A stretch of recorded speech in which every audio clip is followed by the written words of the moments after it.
तो दोस्तों अगर आप जीएसटी को एडवांस लेवल तक सीखना चाहते हैं तो आपको आरसीएम जीएसटी और एफसीएम जीएसटी इसके बारे में जानना बहुत ज़रूरी है।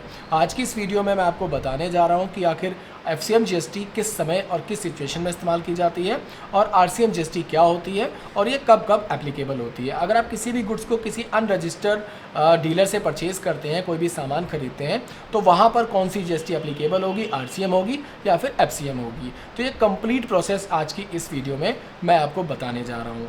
हालांकि ये वीडियो काफ़ी ज़्यादा बड़ी हो सकती है क्योंकि इसके अंदर मैंने काफ़ी सारे एग्जाम्पल इस्तेमाल किए हैं, आपको कई तरीके से समझाने की कोशिश की है। तो समय ना बर्बाद करते हुए हम अपनी वीडियो को शुरू करते हैं। और आखिरी में आपसे निवेदन है कि अगर आपको हमारी ये वीडियो पसंद आए तो चैनल को लाइक कमेंट शेयर करके ज़रूर जाइएगा। तो चलिए वीडियो को शुरू करते हैं। तो दोस्तों आरसीएम को समझने के लिए सबसे पहले आपको समझना होगा एफसीएम के बारे में। अगर आप एफसीएम के मेथड को नहीं जानते हैं तो आप यहां पर आरसीएम जल्दी से नहीं समझ पाएंगे। तो सबसे पहले मुझे आपको एफसीएम के बारे में इंफॉर्मेशन देनी होगी, उसके बाद ही मैं आरसीएम के बारे में आपसे यहां से डिस्कस करूंगा। तो यहां पर आप देख सकते हैं मैंने पूरा प्रैक्टिकल नोट्स तैयार किया है विद एग्जाम्पल के साथ आपको इस चीज को समझाने के लिए, जिसमें मैं आपको एफसीएम और आरसीएम दोनों के बारे में यहां पर कंप्लीटली प्रैक्टिकली आपको समझाने वाला हूं। इसे देखने के बाद आपका जो भी कंफ्यूजन होगा वो बहुत ही इजी तरीके से क्लियर हो जाएगा।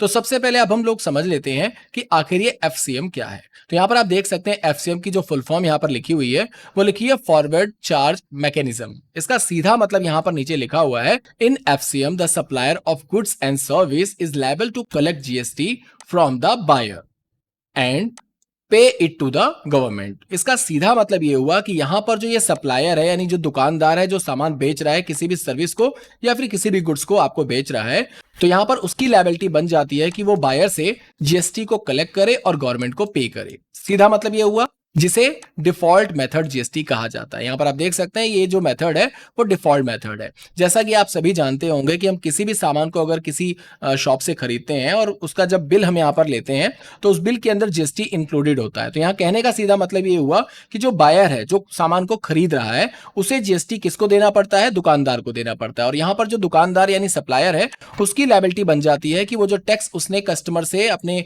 वसूला है उसको उठा करके किसको पे करेगा, गवर्नमेंट को पे करेगा, जिसे यहां पर डिफॉल्ट मेथड कहा जाता है, जिसको यहां पर एफसीएम कहा जाता है। ये क्लियर हो गया। अब आप यहां पर देख सकते हैं मैंने यहां पर एक एग्जांपल लिया हुआ है जिसको मैं यहां पर इस पिक्चर के माध्यम से आपको यहां पर समझाने वाला हूं। यहां पर आप देख सकते हैं यहां पर एक पार्टी है हमारी मिस्टर ए, जिनकी दुकान है, जो कि किस चीज की दुकान है, फर्नीचर की उनकी एक शॉप है। यहां पर आप देख सकते हैं उन्होंने एक अलमारी सेल की है। किसको सेल की है, यहां पर मिस्टर बी को सेल की है। कितने रुपए की सेल की है, 1 लाख रुपए की सेल की है। अब 1 लाख रुपए के ऊपर यहां पर 18% का जीएसटी लगा हुआ है, तो ये टोटल इसकी जो वैल्यू बन गई है वो 1,18,000 रुपए यहां पर आप देख सकते हैं बन चुकी है। तो ये जो पेमेंट होगी यानी 1,18,000 रुपए जो अमाउंट होगा वो मिस्टर बी से किसको कलेक्ट करना है, मिस्टर बी जो है ये 1,18,000 रुपए का जो अमाउंट है वो किसको देगा, वो देगा मिस्टर ए को। यहां पर मिस्टर ए को ये 1,18,000 रुपए मिलेंगे। क्लियर हो गया। जिसमें से ये 1 लाख रुपए तो सामान की कॉस्ट है जो कि मिस्टर ए ने यहां पर सेल किया है, और 18,000 रुपए आप यहां पर देख सकते हैं जीएसटी अमाउंट है जो मिस्टर बी ने ए को यहां पर दिया है। अब यहां पर बात आती है गवर्नमेंट के इस 18,000 रुपए के टैक्स की। यानी जब 1 लाख रुपए के ऊपर 18% का यहां पर जीएसटी लगा है, उसकी वैल्यू यहां पर बन गई 18,000 रुपए। तो 18,000 रुपए जो होगा वो 18,000 रुपए यहां पर मिस्टर ए की लायबिलिटी बन जाती है, जिम्मेदारी बन जाती है कि ये 18,000 रुपए उठा करके किसको पे करेगा, ये पे करेगा गवर्नमेंट को। यानी कहने का सीधा मतलब ये हुआ कि दुकानदार से जब भी हम कोई सामान खरीदते हैं तो उसको हम जीएसटी के साथ पेमेंट करते हैं, और हमारा जो जीएसटी का अमाउंट होता है वो हम दुकानदार को ही देते हैं, और दुकानदार की यहां पर जिम्मेदारी बन जाती है, लायबिलिटी बन जाती है उस टैक्स को पे करने की, किसको, गवर्नमेंट को। ये सीधा सा सिंपल सा मेथड है जिसको एफसीएम कहा जाता है। ये समझ में आपके आ गया होगा। इसके अलावा यहां पर आप देख सकते हैं यहां पर साफ साफ लिखा हुआ है हु पेज जीएसटी। तो यहां पर जो जीएसटी पे करेगा, कौन पे करेगा भाई, सप्लायर पे करेगा। सप्लायर अपनी जेब से पे नहीं कर रहा है, इस बात को आपको ध्यान रखना है। सप्लायर यहां पर कस्टमर से उस पेमेंट को, उस जीएसटी को कलेक्ट कर रहा है और उसके बाद यहां पर उसे गवर्नमेंट को पे कर रहा है। यहां पर जो दुकानदार है उसकी लायबिलिटी बन गई है टैक्स को पे करने की, यानी दुकानदार को गवर्नमेंट ने यहां पर टैक्स कलेक्ट करने की परमिशन दी हुई है, जिसको एफसीएम कहा जाता है। अब यहां पर आप देख सकते हैं एक बहुत ही महत्वपूर्ण पॉइंट है जिसके बारे में आपको यहां पर जरूर जान लेना है। यहां पर देखिए साफ साफ लिखा हुआ है कि आईटीसी यानी input tax credit to ITC adjustment. कहने का सीधा मतलब ये हुआ कि यहां पर आप देख सकते हैं यहां पर 18,000 रुपए का जो टैक्स मिस्टर बी ने यहां पर मिस्टर ए को पे किया है, उसका आईटीसी अगर ये एलिजिबल होगा, यानी मिस्टर बी अगर एलिजिबल है अपने इस टैक्स का क्लेम करने के लिए, आईटीसी क्लेम करने के लिए, तो ये यहां पर क्लेम कर सकता है। और अगर गवर्नमेंट के पास मिस्टर बी का कुछ अमाउंट पहले से ही पड़ा हुआ है, यानी कि पहले से ही इसने टैक्स पे किया हुआ है, तो यहां पर वो आईटीसी से आईटीसी यहां पर क्या हो जाएगा, एडजस्ट हो जाएगा। यानी सीधा कहने का मतलब ये हुआ, मैं आपको इसे एक एग्जांपल के माध्यम से समझा देता हूं कि मान के चलिए यहां पर गवर्नमेंट के पास ऑलरेडी मिस्टर बी का 10,000 रुपए का अमाउंट यहां पर पहले से ही पड़ा हुआ है। समझ में आ गई बात? 10,000 रुपए गवर्नमेंट के पास पहले से ही मिस्टर बी के पड़े हुए हैं।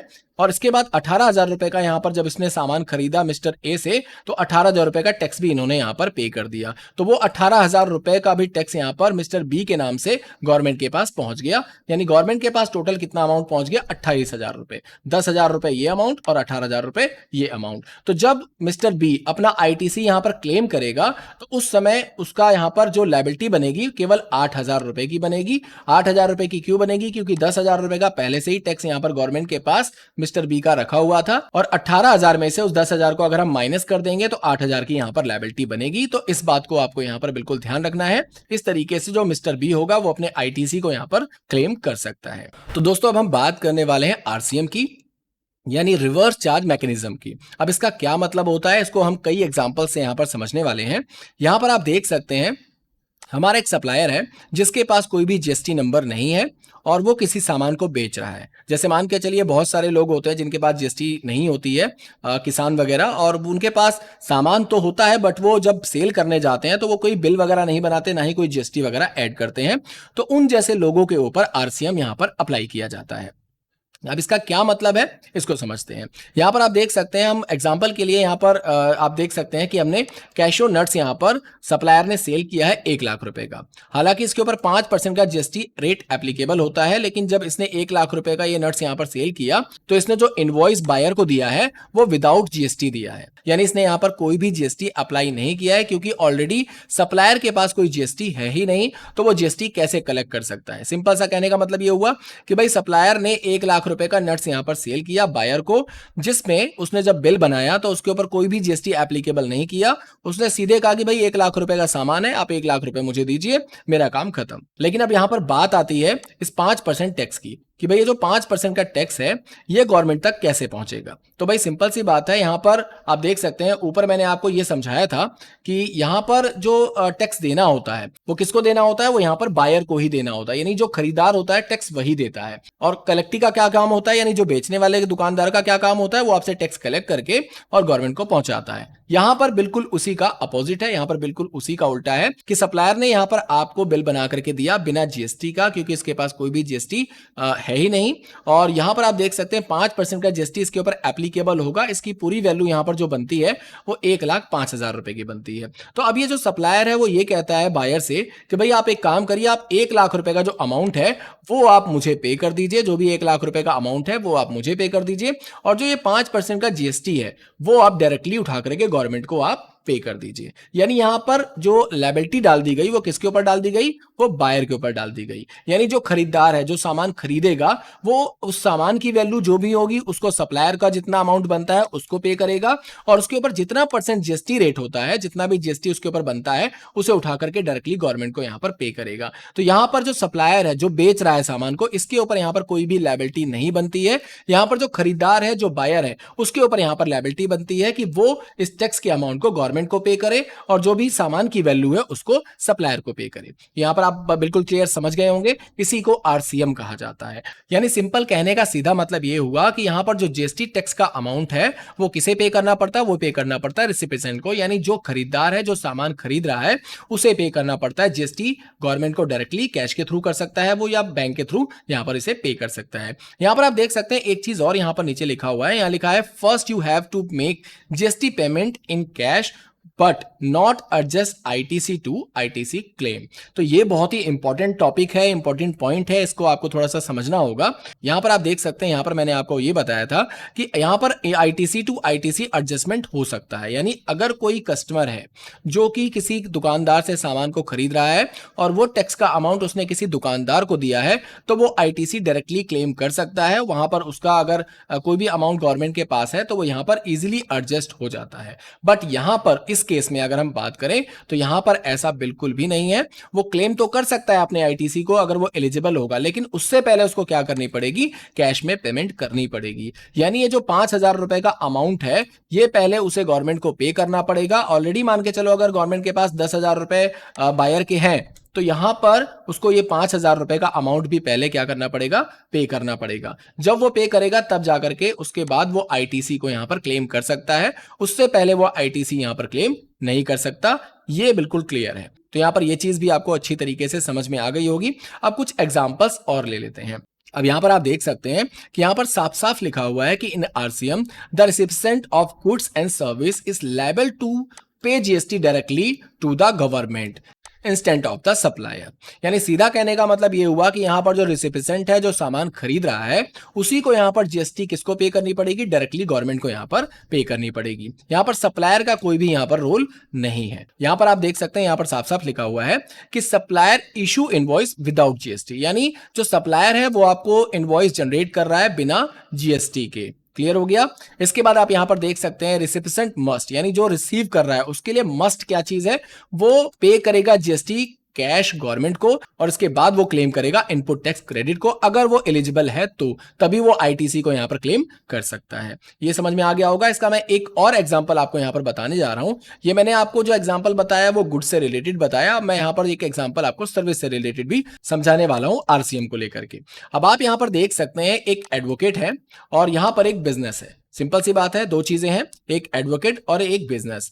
अब यहां पर जो एडवोकेट है उसने यहां पर सर्विस प्रोवाइड की है किसको, बिजनेस को। यानी कहने का सीधा मतलब हुआ, सरल भाषा में मैं आपको बताना चाहूंगा कि मान के चलिए आपने किसी एडवोकेट को हायर किया है जिसकी फीस है 50,000 रुपए। क्लियर है। यहां पर एडवोकेट की फीस है 50,000 रुपए और एडवोकेट ने जब काम कंप्लीट हो गया तो आपको बिल बना करके दिया विदाउट जीएसटी। यानी इसने 50,000 रुपए का आपको बिल बना करके दे दिया कि भाई साहब मेरा इतना खर्चा है, आप मुझे 50,000 रुपए पे कीजिए।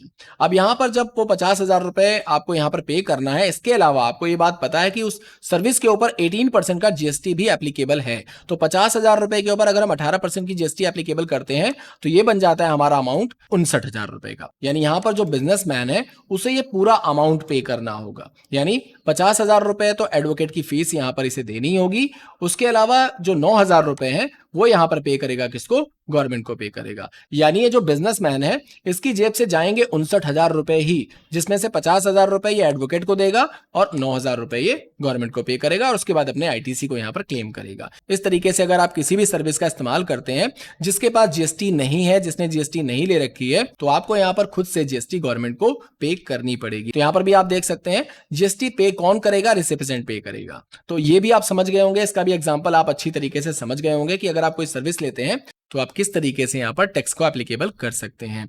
अब आते हैं हम लोग थोड़े से और एग्जांपल की बात कर लेते हैं। यहां पर आप देख सकते हैं एग्जांपल 2 में यहां पर साफ साफ लिखा हुआ है कि अनरजिस्टर्ड टू रजिस्टर्ड सप्लायर। यानी कि अगर कोई एक रजिस्टर्ड डीलर है जो कि बाय कर रहा है किसी रॉ मटेरियल को अनरजिस्टर्ड सप्लायर से, तो यहां पर ये जो डीलर है हमारा, इसकी लायबिलिटी बन जाएगी जीएसटी को पे करने की आरसीएम के माध्यम से। कहने का सीधा मतलब ये हुआ कि अगर वो किसी रॉ मटेरियल को कहीं से भी परचेज करता है जिससे वो खरीद रहा है, उसके पास जीएसटी नहीं है, तो उस केस में जब वो सामान को खरीदेगा तो उसके ऊपर जितना भी टैक्स, जितना भी जीएसटी एप्लीकेबल होगा वो उस डीलर को यहां पर अपनी जेब से पे करना पड़ेगा, क्योंकि टैक्स का जो अमाउंट होता है वो बायर ही यहां पर पे करता है। और यहां पर भी आप साफ साफ देख सकते हैं लिखा हुआ आपको मिल जाएगा हु इज पे जीएसटी। तो यहां पर जो जीएसटी पे करेगा, कौन पे करेगा, रिसिपिएंट पे करेगा, यानी बायर पे करेगा। अब नीचे की तरफ आप यहां पर देख सकते हैं कुछ और एग्जांपल्स मैंने आपको इसे समझाने के लिए यहां पर लिखे हुए हैं ताकि आपको ये चीज क्लियर हो जाए। यहां पर कुछ पॉइंट्स आप देख सकते हैं जैसे हु इज पे जीएसटी, यानी जीएसटी कौन पे करता है एफसीएम में। तो एफसीएम में आप देख सकते हैं एफसीएम में यहां पर सप्लायर पे करता है, यानी दुकानदार जो होता है वो यहां पर जीएसटी को पे करता है। और अगर हम बात करें यहां पर आरसीएम की, तो आरसीएम में यहां पर रिसिपिएंट यहां पर पे करता है, यानी जो सामान खरीदता है उसकी लायबिलिटी बन जाती है यहां पर जीएसटी टैक्स को पे करने की। और यहां पर आप देख सकते हैं सप्लायर यानी दुकानदार की जीएसटी बन जाती है कि वो कस्टमर से जीएसटी टैक्स को कलेक्ट करे और गवर्नमेंट को यहां पर पे करे। सिंपल सी बात हो गई। यहां पर आप देख सकते हैं इनवॉइस, जब इनवॉइस जनरेट किया जाता है तो एफसीएम के अंदर इंक्लूडेड जीएसटी होता है, यानी जीएसटी के साथ इंक्लूड करके आपका जो बिल बनाया जाता है वो जीएसटी इंक्लूडेड होता है एफसीएम में। बट आरसीएम में आप यहां पर देख सकते हैं नो जीएसटी मेंशन, यहां पर कोई भी जीएसटी मेंशन नहीं होती, क्योंकि यहां पर जो लायबिलिटी बनती है वो यहां पर सप्लायर की नहीं बल्कि रिसिपिएंट की होती है। तो इस वजह से यहां पर कोई भी जीएसटी एप्लीकेबल बिल के ऊपर नहीं होती। इसके बाद आप यहां पर देख सकते हैं पेमेंट ऑफ जीएसटी, यानी जीएसटी की पेमेंट यहां पर कौन करता है, एफसीएम में, और कौन करता है, आरसीएम में। तो यहां पर आप देख सकते हैं एफसीएम के अंदर यहां पर collected and paid by supplier, यानी यहां पर सप्लायर के माध्यम से जीएसटी टैक्स को पे किया जाता है, यानी एक कस्टमर से एक टैक्स को कलेक्ट करता है और उसके बाद सप्लायर ही जीएसटी टैक्स को गवर्नमेंट को पे करता है। और आरसीएम की अगर हम बात करें तो यहां पर आप देख सकते हैं paid by the recipient in cash, यानी जो रिसिपिएंट है, जो कस्टमर है, वो कैश के माध्यम से गवर्नमेंट को यहां पर टैक्स को पे करता है। इसके बाद यहां नीचे की तरफ आप देख सकते हैं आईटीसी क्लेम की अगर हम बात करें तो यहां पर आप देख सकते हैं recipient claim based on the supplier invoice, यानी कहने का सीधा मतलब ये हुआ कि जब भी कोई बायर किसी सामान को खरीदता है तो उसे इनवॉइस जरूर मिलता है और उस इनवॉइस के ऊपर जीएसटी टैक्स यहां पर लगा हुआ होता है, तो उस इनवॉइस के बेस पर वो आईटीसी को यहां पर क्लेम कर सकता है। और यहां पर आप देख सकते हैं आरसीएम में ये क्लेम कैसे होता है, तो भाई आरसीएम में recipient claim after paying GST, यानी सबसे पहले तो आपको जीएसटी को पे करना पड़ेगा, पहले आप जीएसटी को पे करेंगे, उसके बाद अगर आप एलिजिबल हैं आईटीसी क्लेम करने के तब जाकर के आप आईटीसी यहां पर क्लेम कर सकते हैं। तो इस तरीके से आरसीएम और एफसीएम के बारे में आप यहां पर अच्छी तरीके से समझ गए होंगे। यहां पर आप देख सकते हैं, मैं थोड़ा सा और इसको क्लियर करना चाहूंगा, विजुअल एक्सप्लेनेशन देना चाहूंगा इस चीज के बारे में। यहां पर आप देख सकते हैं एक छोटा सा मेथड मैंने आपके लिए यहां पर बनाया हुआ है, जिसे आप इजिली समझ सकते हैं कि भाई जो एफसीएम होता है और आरसीएम होता है दोनों में क्लियर क्या डिफरेंस होता है। तो यहां पर आप देख सकते हैं, यहां पर सप्लायर जो होता है वो क्या करता है, वो जीएसटी चार्ज करता है इनवॉइस के ऊपर और उसके बाद कलेक्ट करता है कस्टमर से, और फिर जो टैक्स उसने कलेक्ट किया है उसे किसे पे करता है, गवर्नमेंट को पे कर देता है। सिंपल सा फंडा है। यहां पर आप देख सकते हैं एफसीएम एंड आईटीसी क्लेम। अगर यहां पर एफसीएम के माध्यम से आईटीसी क्लेम कैसे किया जाता है, तो फिर से मैं आपको एक एग्जांपल यहां पर समझा देना चाहूंगा। यहां पर आप देख सकते हैं 1 लाख का सामान जो भी सप्लायर ने यहां पर बेचा है, जो भी वस्तु यहां पर बेची गई है जिसके ऊपर 18% का यहां पर जीएसटी टैक्स एप्लीकेबल है, तो यहां पर जो बायर होगा वो कितने पैसे देगा, वो 1,18,000 रुपए पूरे के पूरे किसको देगा, यहां पर सप्लायर को वो पे कर देगा। अब यहां पर सप्लायर की जिम्मेदारी बन जाती है कि जो 1,18,000 रुपए उसने यहां पर रिसीव किया है उसमें से अपने 1 लाख रुपए तो अपना जो भी उसका प्रॉफिट है या जो भी उसके गुड्स की वैल्यू है उसे अपना रख लेगा, बट ये जो 18,000 रुपए अमाउंट है वो उठा करके यहां पर क्या करेगा, गवर्नमेंट को पे कर देगा। सिंपल सा फंडा है। तो आईटीसी क्लेम कैसे होगा, यानी आईटीसी कौन क्लेम करेगा, तो आईटीसी क्लेम करने के लिए आप यहां पर देख सकते हैं साफ साफ यहां पर लिखा हुआ है the buyer may be eligible to claim ITC. अगर बायर एलिजिबल होगा तो ही यहां पर क्लेम कर सकता है आईटीसी के लिए। अब आईटीसी क्या होती है, आईटीसी का मतलब होता है इनपुट टैक्स क्रेडिट। तो आप यहां पर देख सकते हैं जो हमारा बायर है जब ये किसी भी सामान को खरीदता है तो ये जीएसटी टैक्स को यहां पर पे करता है, और उसी सामान को जब किसी और को बेचता है तो दूसरे से टैक्स यहां पर कलेक्ट करता है। इस तरीके से बिजनेस यहां पर चलता है। अब मान के चलिए बायर ने पहले से ही काफी सारा सामान परचेज कर रखा है और उसका टैक्स ऑलरेडी गवर्नमेंट के पास यहां पर पड़ा हुआ है, और उस केस में ये क्या करेगा, आईटीसी क्लेम करेगा। जब आईटीसी क्लेम करेगा तो यहां पर देखा जाएगा कि भाई जो बायर है उसका जो टैक्स अमाउंट है, क्या गवर्नमेंट के पास अभी भी कुछ अमाउंट है। अगर गवर्नमेंट के पास कोई अमाउंट यहां पर होता है तो उसमें आईटीसी यहां पर क्या कर दिया जाता है, क्लेम करके उसको मैनेज कर दिया जाता है। जैसा कि मैंने स्टार्टिंग में ही आपको समझाया था कि 18,000 रुपए का अगर वो यहां पर क्लेम करता है और 10,000 रुपए पहले से गवर्नमेंट के खाते में पहले से ही यहां पर पड़े हुए हैं, तो यहां पर जो बायर है उसे केवल 8,000 रुपए यहां पर अमाउंट पे करना पड़ेगा। बाकी का जो 10,000 रुपए होता है वो यहां पर इजीली मैनेज हो जाता है। तो ये चीज आपके समझ में आ गई होगी। तो यहां पर जो आईटीसी क्लेम करेगा वो कौन क्लेम कर रहा है, यहां पर वो बायर क्लेम कर रहा है। यहां पर सप्लायर का कोई रोल नहीं है आईटीसी क्लेम करने में। सप्लायर का सिर्फ एक रोल है कि वो जीएसटी टैक्स को गवर्नमेंट को ले जाकर के पे करेगा। इसके अलावा बायर को अगर जीएसटी क्लेम करना है तो यहां पर वो खुद से आईटीसी क्लेम करेगा, और उसके बाद अगर वो एलिजिबल होगा तो उसका जो अमाउंट होगा वो यहां पर रिम्बर्स मिल जाता है, यानी रिवर्ट मिल जाता है। तो ये होता है हमारा एफसीएम और आईटीसी क्लेम का फंडा, सीधा आप समझ गए होंगे। इसके बाद नीचे की तरफ आप यहां पर देख सकते हैं दूसरा जो पॉइंट है वो आरसीएम का है कि आरसीएम में यहां पर कैसे क्लेम किया जाता है, कौन क्लेम करता है। तो उसके लिए भी आप यहां पर देख सकते हैं साफ साफ मैंने एक एग्जांपल यहां पर भी बनाया हुआ है कि जो सप्लायर है जो सामान को बेच रहा है वो इशू करता है, जो भी इनवॉइस इशू करता है उसके ऊपर कोई भी जीएसटी यहां पर लगा करके वो इशू नहीं करता है, क्योंकि उसके पास कोई भी जीएसटी नहीं होती। अब यहां पर जो रिसिपिएंट है जो सामान को खरीद रहा है वो सामान खरीदने वाला पर्सन ही, यानी जो बायर है जो सामान खरीद रहा है वो सामान खरीदने खरीदने वाला पर्सन ही यहाँ पर जो भी अमाउंट होगा, जो भी उस सामान की वैल्यू होगी, वो वैल्यू तो पे करेगा यहाँ पर सप्लायर को, और जो बाकी का अमाउंट यानी जो टैक्स का अमाउंट है उसे किसको पे करेगा, वो पे करेगा गवर्नमेंट को। और यहां पर आप देख सकते हैं रेसिपिएंट ही यहां पर क्लेम कर सकता है आईटीसी के लिए। सप्लायर का यहां पर कोई रोल नहीं है, क्योंकि यहां पर ना तो उसके पास जीएसटी थी और ना ही उसने यहां पर जीएसटी कलेक्ट किया था, क्योंकि आईटीसी जो क्लेम कर सकता है वो कौन कर सकता है, जिसने वो टैक्स पे किया हो। अब यहां पर आप देख सकते हैं, यहां पर भी एक एग्जांपल के माध्यम से फिर से वही चीज मैं आपको क्लियर करना चाहूंगा आरसीएम एंड आईटीसी क्लेम से रिलेटेड। अब आप यहां पर देख सकते हैं हमारा यहां पर एक सप्लायर है जिसने यहां पर कैश फ्लो नेट से यहां पर सेल किया है 1 लाख रुपए का, जो कि मैंने इससे पहले एग्जांपल में आपको बताया था। और रिसीव करने वाला कौन है, यहां पर रिसीव करने वाला एक बायर है। और यहां पर आईटीसी क्लेम कौन करेगा, तो आईटीसी क्लेम कौन करेगा भाई, रिसिपिएंट क्लेम करेगा, क्योंकि सप्लायर का काम क्या था, 1 लाख रुपए का उसने नट्स यहां पर सेल किया, उसने अपने पैसे ले लिए, उसका काम यहां पर खत्म हो गया। अब इसका कोई लेना देना यहां पर नहीं है। जीएसटी टैक्स किसने पे किया, तो जीएसटी टैक्स पे करने वाला रिसिपिएंट था यानी बायर था, और बायर ही यहां पर आईटीसी को क्लेम करेगा कितना, 5,000 रुपए। भाई 1 लाख रुपए के ऊपर अगर यहाँ पर 5% का टैक्स यहाँ पर लग रहा है, तो उसका जो 5,000 रुपए का अमाउंट है वो किसने पे किया है, रिसिपिएंट ने पे किया है यानी बायर ने पे किया है। तो क्लेम कौन करेगा, बायर ही क्लेम करेगा। और अगर वो एलिजिबल होगा तो उसको यहाँ पर रिटर्न मिल जाएगा, जो भी उसका आईटीसी क्लेम होगा वो यहाँ पर इसको रिटर्न मिल जाएगा। यहाँ पर आप देख सकते हैं साफ साफ यहाँ पर लिखा हुआ है कि the buyer may be eligible to claim ITC. अगर यहाँ पर बायर एलिजिबल होगा तो ही क्लेम कर सकता है आईटीसी के लिए, अदरवाइज नहीं कर सकता। लेकिन उसके लिए कंडीशन क्या थी, यहाँ पर साफ साफ लिखा हुआ है कि but you will have to pay GST first, यानी सबसे पहले तो आपको भैया जो सामान आपने खरीदा 1 लाख रुपए का, उसके ऊपर जो 5% का जीएसटी टैक्स 5,000 रुपए बनता है,